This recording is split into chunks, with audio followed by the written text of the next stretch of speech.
Découvrez des destinations de rêve et vivez la passion des voyages avec CAA Québec.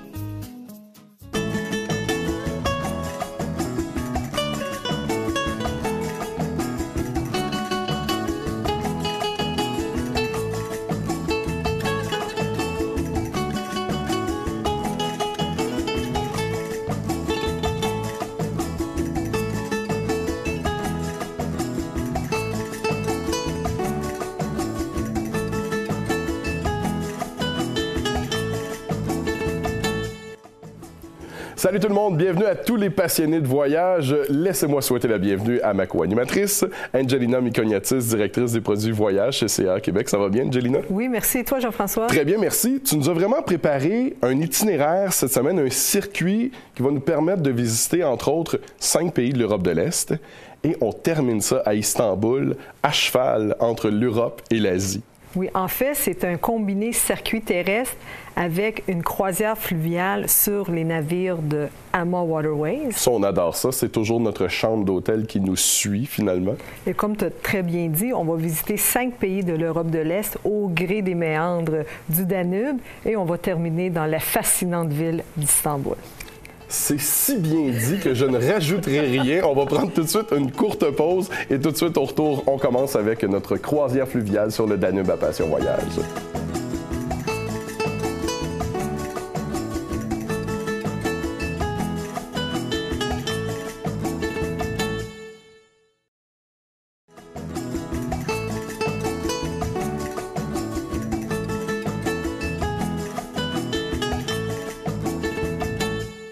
On est de retour à Passion Voyage avec notre croisière fluviale sur le Danube comme destination cette semaine. On commence à être habitué de voyager avec Angelina. Lorsqu'on fait une croisière, on arrive toujours un peu à l'avance dans la ville pour pouvoir visiter. Voilà. On débute avec la ville de Budapest cette semaine. Je me souviens dans des émissions précédentes, tu nous avais appris qu'il y avait un côté Bouddha et l'autre côté Pest. Bravo, Jean-François, tu as bien appris ta leçon. Je te félicite. Merci. Effectivement, on commence du côté de Pest, le Parlement. C'est vraiment la pièce phare et l'endroit emblématique de la ville. C'est l'édifice qu'on voit sur toutes les photos. Et également la basilique Saint-Étienne, dont la coupole est haute de 56 mètres et elle est visible de partout à Budapest. Et la place des Héros. On va traverser du côté de Bouddha. On va commencer avec le mont Geller, une colline abrupte de 140 mètres pour prendre quelques photos parce que ça nous offre un panorama extraordinaire sur la ville. Le bastion des pêcheurs qui autrefois occupait une place où se tenait en Moyen Âge un marché de poissons, donc ça porte bien son nom. Le château de Bouddha, évidemment, construit au 13e siècle, et l'église Mathias avec son toit de tuiles multicolores également du 13e siècle. Et comme on est quand même 3 jours à Budapest avant de prendre le bateau, on a du temps libre. Oui, je vous suggère entre autres de prendre un repas traditionnel hongrois, la goulash, visiter le magnifique marché central de Budapest, faire un tour dans les fameux bains ou encore assister à un concert au Palais de l'Opéra. Et là, juste avant de prendre le bateau, on va faire quand même un arrêt à Puszta. Oui, la steppe hongroise. On va voir des paysages traditionnels de végétation sauvage et on va voir également l'élevage de bétail et de chevaux. Il y a des cow-boys hongrois. Est-ce que tu savais ça? Ça se peut, ça? Ça a l'air que oui. Dans le Far West hongrois. On va les voir dans leur habit traditionnel et aussi ils vont nous faire des démonstrations de leur habileté qu'ils ont appris de leurs ancêtres, les Magyars. Ah, c'est bon, ça. On va retourner à Budapest pour embarquer à bord de notre navire. Parle-nous donc un peu de ce bateau-là. Oui, le navire s'appelle le AMA Prima de AMA Waterways. C'est un navire récent et luxueux. Toutes des cabines extérieures spacieuses avec balcon. Évidemment, les cabines sont climatisées. Les cabines offrent également un système de divertissement sophistiqué. Entre autres, on peut avoir des postes avec des films américains, une bibliothèque musicale étendue et plusieurs postes, évidemment, de toutes les langues de l'Europe également. Internet haute vitesse, des repas gastronomiques. Et sur le navire, lorsqu'on prend le repas du midi et du soir, le vin et la bière locale sont inclus. Évidemment, on le sait, sur une croisière fluviale, la majorité des activités et des excursions également qui sont incluses. On est toujours en Hongrie. On va avoir un premier escale. Ça va se faire dans la ville de Pécs. Oui, c'est une ancienne ville romaine qui date du 2e siècle. On va visiter entre autres la nécropole chrétienne qui, elle, date du 4e siècle, qui est un lieu de patrimoine UNESCO. Et on va également visiter la première université hongroise qui, elle, date du 14e siècle, qui accueille encore aujourd'hui plus de 34 000 étudiants. Semble-t-il qu'il y a même un étudiant qui est là depuis la première année d'ouverture. Il y a un peu de misère. C'est long à faire son bac, finalement. Et on va visiter aussi la basilique Saint-Pierre, qui, elle, a été utilisée comme une mosquée lors de l'occupation ottomane. C'est assez spécial, quand même, pour une basilique. Oui. On va toujours en Hongrie, on va aller voir la ville de Villani. Oui, c'est une région où il y a plusieurs vallées. On voit des rangées infinies de vignes, donc c'est un endroit où on produit du vin, un climat très agréable. On va visiter évidemment un de ces vignobles-là et on va faire une dégustation de vins aromatiques et épicés qui sont typiques de l'endroit. On dit que c'est autant culturel que détente. Là. Il y en a vraiment pour tous les goûts dans ce voyage-là. On va continuer à voguer sur le Danube. On va se rendre en Croatie, à Vukovar. Exactement. Et c'est le centre-ville baroque qui est d'intérêt à cet endroit-là. On va voir le monastère franciscain, également que les églises Saint-Pierre et James. On va visiter le château des anciens comtes d'Eltz et on va voir également la croix commémorative. Troisième pays d'Europe de l'Est qu'on va voir dans cette croisière fluviale-là, c'est la Serbie. On va aller à Novi Sad. Oui, c'est la deuxième ville en importance en Serbie. Elle a été fondée en 1694 par des marchands. Le point d'intérêt de cette ville, c'est la forteresse Petrovaradin qui domine la ville. Plus de 16 km de passages souterrains. Il y a de quoi à se perdre, on s'entend. Qu'est-ce qu'il y a vraiment d'intéressant à visiter? C'est la tour de l'horloge et je vais t'expliquer pourquoi. Parce que normalement, sur une horloge normale, la petite aiguille est sur l'heure et la grande aiguille est sur les minutes. Sur cette horloge ici, c'est le contraire. Les petites aiguilles démontrent les minutes et la grande, les heures. Donc, il ne faudrait pas se fier à cette horloge-là pour reprendre le bateau. Hein? C'est ça, parce qu'on risque de le manquer, effectivement.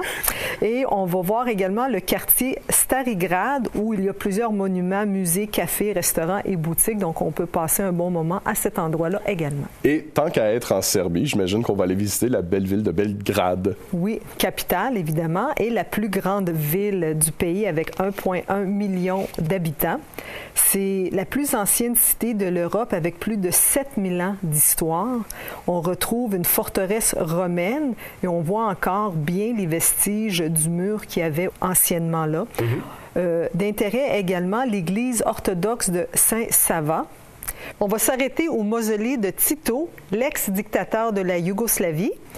Et si ça vous le dit, vous pouvez faire une visite de la ville en vélo. On le sait que sur les navires de Ama Waterways, il y a toujours des vélos à votre disposition. Donc, après votre excursion, si ça vous le dit, libre à vous de vous promener. C'est une ville qui se prête bien pour ça. Oui, puis c'est un bon rythme en même temps pour visiter une ville. Parfois, lorsqu'on est en autobus, ça peut passer vite. On passe de gauche à droite pour voir où sont les bâtisses. Mais là, en vélo, on va prendre vraiment le temps de visiter. Oui, on s'arrête où on veut, quand on veut, la durée qu'on veut. Donc, c'est une façon... Et c'est gratuit, c'est inclus. Et c'est inclus, et on va être en forme, en plus. On va s'arrêter l'instant d'une courte pause, si tu le veux bien, Angelina. On va aller rejoindre Cédric, qui est en centre de service, pour nous donner des conseils.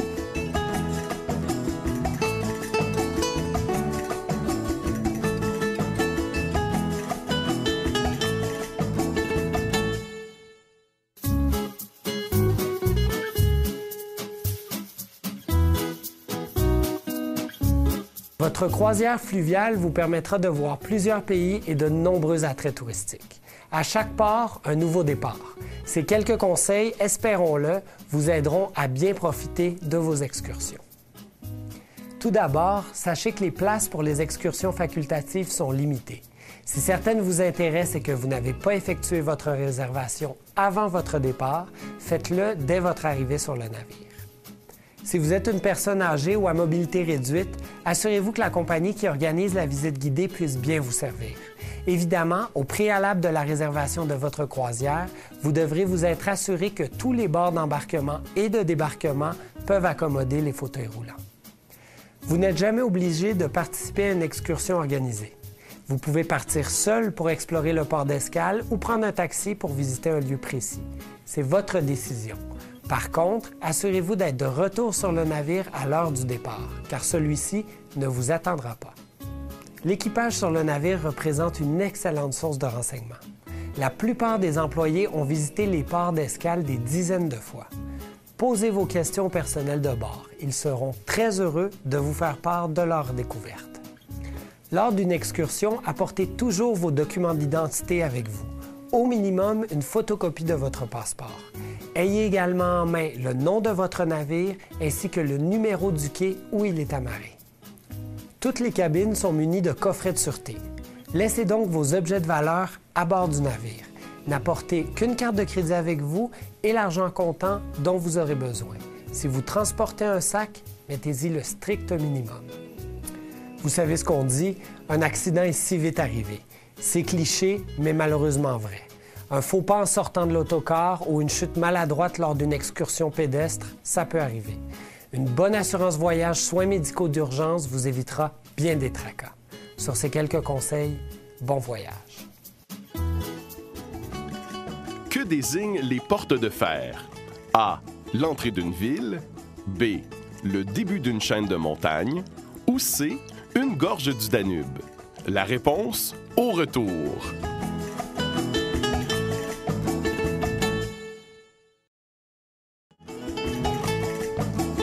La réponse est C. On appelle les portes de fer une gorge du Danube qui constitue une partie de la frontière entre la Serbie et la Roumanie. On est de retour à Passion Voyage avec notre croisière fluviale sur le Danube. On visite les pays de l'Est, on est toujours en Serbie, on se dirige tranquillement pas vite vers la Bulgarie. Angelina, on va traverser ce qu'on appelle les portes de fer, mais il n'y a pas de porte puis il n'y a pas de fer. Non. Mais c'est très beau, par exemple. C'est des grandes gorges. Hein? Exact. C'est sur une distance de 135 km. Des gorges vraiment époustouflantes à couper le souffle. C'est situé entre les Carpates au sud et le contrefort des montagnes du Balkan vers le nord. Et la largeur du fleuve pendant notre trajet va varier entre 2 km à 150 mètres. Plutôt étroit, hein? Étroit par endroit, donc c'est vraiment beau. On va finalement se rendre en Bulgarie. On va aller à Vidin. Oui, et on va visiter une forteresse qui s'appelle Baba Vida. J'aime ce sonne nom. bien, hein? Oui, c'est beau comme nom. Qui date du 10e siècle. C'est le seul château médiéval entièrement préservé du pays. On va d'ailleurs pouvoir voir les 2 murs qui protègent cette forteresse-là et les 4 tours aussi qui s'y trouvent. On va voir plusieurs églises orthodoxes qui datent du 17e jusqu'au 19e siècle. Également une synagogue, une mosquée et une bibliothèque. Toujours en Bulgarie, on va aller à Belogradchik. Je ne sais pas si mon accent bulgare est bon. C'est pas si mal, je te dirais. C'est situé près des Balkans et à peu près 50 km du Danube. Le nom du village veut dire « petit village blanc ».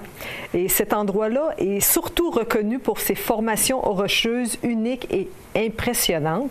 On va visiter la forteresse du même nom. Les murs ont 2 mètres d'épais et 12 mètres de haut. Donc, impressionnant. Très, très impressionnant. On est déjà rendu à notre 5e et dernier pays de l'Europe de l'Est. On est en Roumanie. On va aller à Bucarest. Oui. Également connu comme le Paris de l'Est. C'est la plus importante ville de la Roumanie, 2 millions d'habitants. C'est une ville verte avec beaucoup de parcs, de jardins et de lacs. Le quartier Lipskani, qui est la vieille ville princière, est l'endroit où régnait Vlad III Dracula. Le vrai comte Dracula? Le vrai comte Dracula dont on voit dans les films depuis toujours. Oui. On peut visiter, entre autres, le Palais du Parlement. C'est le 2e bâtiment le plus vaste au monde après le Pentagone aux États-Unis. 1000 pièces sur 12 étages. Ça témoigne de l'ego et de la folie des grandeurs de pouvoir de l'époque de Ceausescu. Il a détruit un quartier entier. Il a sacrifié des monuments historiques pour bâtir ce bâtiment-là. Je pense qu'on pourrait parler de la folie tout court, pas juste la folie des grandeurs de Ceausescu. Un autre bâtiment beaucoup moins gros que celui-là, qui vaut la peine aussi d'être vu, c'est Athénée roumain, également dans cette ville-là. Et on va terminer la portion croisière fluviale de notre circuit. On va débarquer du bateau, toujours en Bulgarie, mais dans la ville moyenâgeuse de Ruse. Oui, et on va poursuivre notre trajet en autocar cette fois-ci pour se rendre vers la ville de Veliko Tarnovo, qui est la capitale historique du Second Empire bulgare. Et c'est à cet endroit-là que l'empereur de l'époque est mort dans les donjons de la forteresse de cette ville. La forteresse en soi, elle est vraiment intrigante par son architecture spécifique. Et on va apercevoir les petites maisons vraiment construites à flanc de montagne qui sont vraiment collées les unes sur les autres. Et on va profiter de notre visite pour faire une dégustation d'un dîner traditionnel bulgare. Toujours en Bulgarie, on va aller visiter la ville de Plovdiv. Oui, la deuxième ville en importance en Bulgarie est également une des plus anciennes villes de l'Europe. Elle a été fondée 6000 ans avant Jésus-Christ. C'est une ville qui a été conquise par Philippe de Macédoine, le père d'Alexandre le Grand. Et c'est une ville également qui est traversée par la Via Militaris, la plus grande route militaire romaine de l'époque. On y retrouve plus de 200 sites archéologiques, des tours et des murs médiévaux, des mosquées et bains de l'époque ottomane. Également des ruines romaines encore visibles qui datent du 2e siècle, entre autres le théâtre, l'Odéon et le stade qui est copié sur le stade qu'on retrouve à Delphes et qui peut accommoder 30 000 personnes. Tu sais, un party dans le temps des fêtes, là, où on a beaucoup de monde à inviter. C'est la place. C'est comme l'endroit idéal pour faire ça. C'est un peu loin, mais on s'organise. Il n'y a personne debout. On n'a pas à sortir de chaise. Il y a de la place pour tout le monde. On termine la portion du circuit de l'Europe de l'Est. On s'en va maintenant en Turquie. On va aller visiter Istanbul. Tu sais, Jean-François, Istanbul, c'est une ville in maintenant. C'est vrai. Beaucoup de demandes pour cette ville-là. Donc, on va y passer 3 jours. On va avoir le temps de faire le tour complet de tout ce qu'il y a à voir à Istanbul. On sait qu'Istanbul, c'est la métropole de la Turquie, c'est pas la capitale. Elle est située de part et d'autre du Bosphore. Et comme tu l'as dit tout à l'heure, elle est à cheval sur l'Europe et l'Asie. C'est ce qui la rend si intrigante. Évidemment, elle a été influencée par plusieurs civilisations, entre autres les Grecs, les Romains et les Ottomans. Elle a aussi eu plusieurs noms, hein? La Byzance, Constantinople, Izmir. Les incontournables d'Istanbul, la basilique Sainte-Sophie ou Hagia Sophia, si on le prononce en grec, c'est une ancienne basilique vieille de 15 siècles qui a été transformée en mosquée, évidemment, lorsque les Ottomans ont pris le pouvoir. Et on va visiter également la fameuse mosquée bleue. On la voit sur toutes les photos d'Istanbul. C'est la plus visitée et elle date du 17e siècle. C'est une des seules à avoir 6 minarets. La majorité en ont juste 4. Elle en a 6. Également, 260 fenêtres et faïences de couleur bleue, verte et blanche. Et lorsqu'on est à l'intérieur, le coup d'œil est spectaculaire. J'imagine qu'on va avoir le temps d'aller se promener un peu dans le grand bazar. Oui, on ne pourra pas se promener sur les toits comme a fait comme James Bond, mais on va pouvoir aller à l'intérieur. Et un véritable labyrinthe, une caverne d'Ali Baba, on y trouve de tout. Ça s'étend sur plusieurs hectares, plus de 3000 boutiques, autant pour les touristes que pour les locaux qui vont toujours faire leur marché à cet endroit-là. C'est un bel endroit pour se mêler à la population, finalement. Là. Oui. Et on va terminer avec la visite du palais de Topkapi, qui est la résidence des sultans lors du règne de l'Empire ottoman. Puis en 3 jours, j'imagine qu'on va avoir du temps de libre un peu à Istanbul pour finir le voyage. Je vous suggère d'aller prendre un bain turc, un vrai bain turc. Un vrai bain turc et un vrai café turc. Faut prendre ça là-bas. Là. Vous allez pouvoir aussi acheter les fameuses poivrières turques là, qu'on retrouve beaucoup dans le Grand Bazar. Comme je vous ai dit, vous trouvez de tout au Grand Bazar. Vous avez juste à y penser puis vous allez le trouver. On va l'avoir. On va s'arrêter l'instant d'une très courte pause, si tu le veux bien. On va aller rejoindre Marie-Ève, cette fois-ci, qui est en centre de service à Passion Voyage.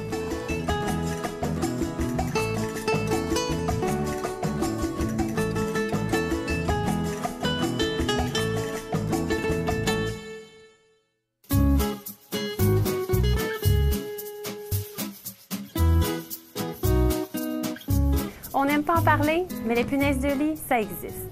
Elles peuvent se trouver autant dans un hôtel 5 étoiles qu'à bord d'un navire de croisière. Les morsures ne sont pas dangereuses, mais avant d'en arriver là, vous pouvez, en tant que voyageur, faire des petits gestes tout simples pour les écarter. Le site Internet de Santé Canada donne de bonnes informations pour vous garder loin des punaises et surtout éviter d'en ramener chez vous. Voici un aperçu des conseils que vous y trouverez. D'abord, quand viendra le temps de renouveler vos valises, rappelez-vous que les valises à coque rigide et de couleur pâle sont de bons choix. Les punaises préfèrent les tissus au plastique et sont plus visibles sur une couleur pâle. En plus de vous faire épargner de l'espace, des sacs de compression vous permettent de tenir vos vêtements à l'abri des punaises. Dès votre arrivée à l'hôtel, inspectez votre chambre. Utilisez une lampe de poche s'il le faut. Ne posez pas vos valises sur le lit, mais sur les porte-bagages ou surfaces rigides. Et il est préférable de garder vos vêtements dans votre valise plutôt que dans les tiroirs d'hôtel. Inspectez également votre lit. Les punaises qui se nourrissent du sang des personnes qui dorment aiment particulièrement les rebords et plis de matelas. Examinez votre oreiller. En passant, n'apportez pas celle de la maison, trop risqué. Et n'entreposez rien sous votre lit. Si vous trouvez ou pensez avoir trouvé des traces de punaises, avisez l'hôtel le plus vite possible. Demandez une autre chambre et assurez-vous qu'elle soit plutôt éloignée de la chambre infestée. Si pour une raison ou une autre, vous ne pouvez changer de chambre, ce répulsif peut vous être très utile. Il est fait à base d'eau et approuvé par Santé Canada. Et même si vous changez de chambre, aspergez vos valises. Enfin, avant votre départ en croisière, n'oubliez pas de passer dans un de nos centres de service CAA Québec où vous trouverez un convertisseur et un adaptateur Europasie. Pensez également à attraper un guide voir Budapest. Bon voyage! Quel nom portent les habitants d'Istanbul? A. Les Stambouliotes. B. Les Istanbulistes. Ou C. Les Stambouliens. La réponse au retour.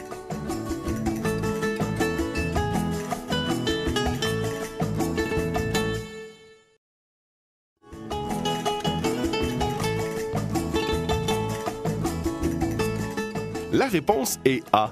Les Stambouliotes sont les habitants d'Istanbul. On les nomme aussi les Istanbuliotes. On est de retour à Passion Voyage avec notre croisière du Danube à la mer Noire, étant donné qu'on termine notre voyage à Istanbul. La meilleure période de l'année pour faire ce voyage-là? Pour éviter les grosses chaleurs qu'on connaît dans ce coin de pays-là, nous, on le fait à l'automne. Donc, du 22 septembre au 6 octobre, ça nous donne 15 jours, 14 nuits de voyage. Si j'avais à te demander quels sont les meilleurs points forts du circuit? 6 pays, on visite 6 pays fascinants dans un seul voyage. On fait les célèbres portes de fer pendant notre croisière fluviale. La majorité des repas sont inclus dans ce voyage. Pendant la croisière, le vin et la bière également. 6 nuitées d'hébergement hors navire dans des hôtels centre-ville 4 étoiles et 5 étoiles, dont 2 nuits à Budapest et 3 nuits à Istanbul. Évidemment, puisque c'est une croisière fluviale, plusieurs visites, excursions et activités sont incluses, ainsi que les guides locaux francophones. Et on n'oublie pas le service de notre accompagnateur francophone CAA Québec au départ de Montréal tout au long du voyage. Il nous suit. Il fait le voyage avec nous, finalement. Il est tout le temps là, comme ça, si vous avez un problème, il est là pour vous aider. Parfait. La semaine prochaine, Angelina, tu nous fais découvrir les charmes de l'Adriatique. La mer Adriatique est à l'est de l'Italie, on s'en souvient. Et là, c'est d'autres pays différents qu'on va découvrir, là. On va voir la Slovénie, la Croatie et la Hongrie. J'ai bien hâte de faire cette destination-là. On invite les gens qui sont à la maison à nous envoyer leurs suggestions et leurs commentaires également à passionvoyage@caquebec.com. Passez une bonne semaine, Mme Mikoniatis. À vous aussi, M. Préjean. Vous également, passez une très bonne semaine. Ayez toujours un passeport valide et vos valises pas trop loin, on ne sait jamais. Peut-être qu'à force de regarder Passion Voyage, on va finir par vous donner la piqûre. Passez une bonne semaine. Bye-bye.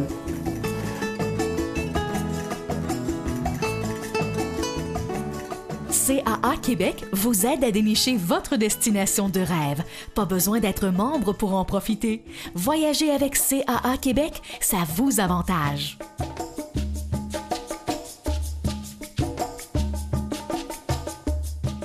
Pour plus d'informations, consultez un de nos conseillers en voyage au 1-877-986-9243 ou visitez notre site caaquebec.com.